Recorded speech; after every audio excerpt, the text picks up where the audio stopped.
안녕하세요. Hi everyone. In this video, we'll be learning how to count various objects, people, and animals and so on in Korean. Let's begin.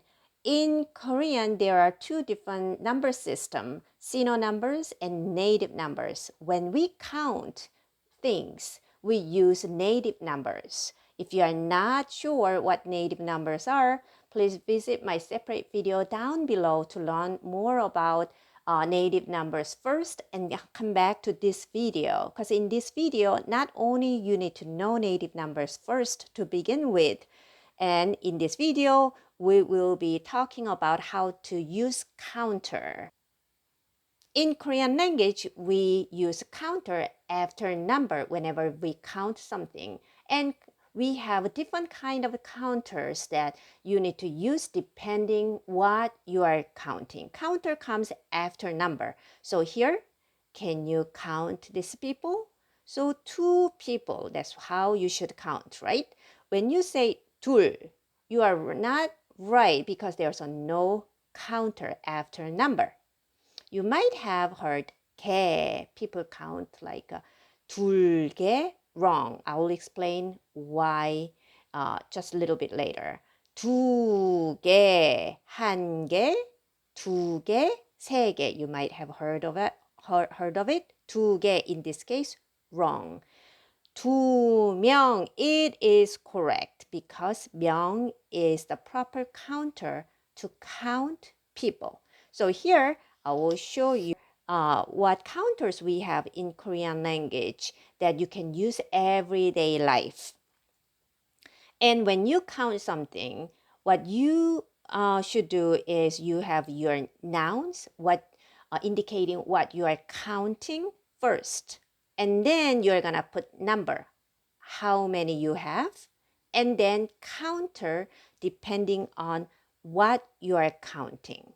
So 사과, apple, an apple. So we want to say one apple. Noun comes first. Whatever you are counting, the object comes first. 사과. And then you know the counting numbers. 하나, 둘, 셋, 넷, 다섯, 여섯. Those are counting / native numbers in Korean. But when those numbers are accompanied with counter right here, what happens is number 1, 2, 3, 4, only those four has irregular change. 하나 is contracted and make it short 한 instead of 한, 하나, it becomes 한. Number 2, 3, 4, they lose final consonant. So instead of 둘, it becomes 두. 셋, 세. Instead of 넷, it becomes 네 with counter. About 80% of time, you can have 개 as a counter. Desk, phone, pencils, eyeglasses, many of them. You add 개 after the number. One apple will be 사과, 한 개. Now next, we want to say two students. Now, we are counting students, so 학생 comes first.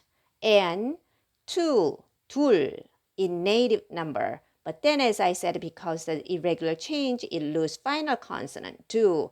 And do I say 두 개? No. When you are counting people, your counter changes to 명, not 개. If you count people and say 한 개, 두 개, that sounds very kind of rude. Give the feeling that you are just counting object, not people. So 두 명, 학생 두 명. Now next one, we are counting dogs, 3 dogs. So 개, dogs comes first. 3, losing final consonant, 세. And for here, for animals, we have counter 마리, 개, 세 마리. When you count 책, book, or magazine, or any other printed matter that is binded, just like book, not like loose paper or anything, then your counter is 권. 책 4권, 4 books. 차 means tea, 5 cup of tea. 잔, it's like a cup, but 잔 is for use for little cup for tea, so for hot teas. 차 5잔. And 맥주, beer in Korean. If you are counting something in a bottle, like wine, 맥주 6, your counter will be 병, 6 beer bottles. So, why do we have so many counters right here? Well, actually, as I said, majority of time you're gonna end up use 개 to the common objects that I didn't mention in here, your bed, lamps, many things. But these are exceptional things that use different counters, but I picked them because those are often used in daily life. If you think in English, you'd say piece of bread. For bread, you are not going to say two bread, you are going to say 2 pieces of bread. And a jar of jams, or a bottle of water, cup of coffee, a bag of potatoes. In English, you have all of those, something similar to counter you use depending on what you are counting, and that is the same thing in Korean language. So just remember, you say whatever you are count first, and then number and proper counter at very last whenever you are counting something. And there are 4 irregular changes happening from number 1 to 4. I hope this video was helpful. Thank you so much for watching. 고맙습니다. 안녕히 계세요. Bye bye.